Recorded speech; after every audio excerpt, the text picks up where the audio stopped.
Nous voici au jeudi de Pâques. Nous sommes aussi le 24 avril.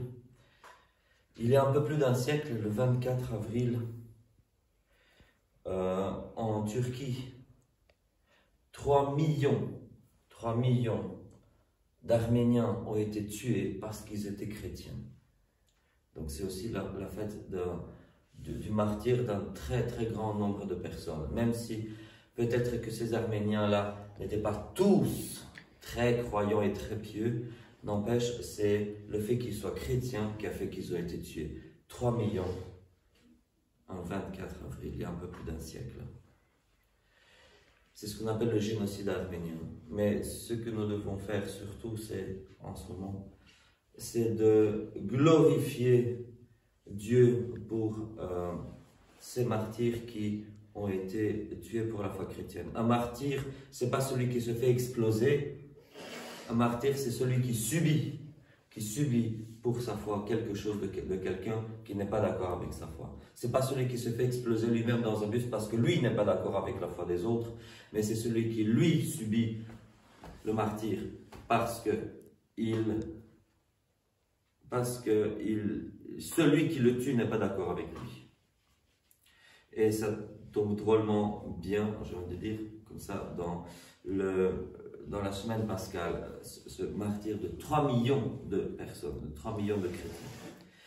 La séquence que nous chantons habituellement, à la victime pascale, à toi Pascal victime, t'offrons des lots sublimes. Cette séquence-là, elle fait référence au passage de l'évangile que nous venons de lire aujourd'hui, Marie-Madeleine, qui est au sépulcre et qui rencontre le Christ ressuscité en pensant que c'était le jardinier. Dans l'iconographie, comme nous le disait Tony l'autre jour, dans l'iconographie, c'est très rare de voir l'icône du Christ ressuscité habillé en jardinier, mais ça existe aussi et c'est très intéressant. On peut le voir, je crois, au musée des Arts Anciens à Namur.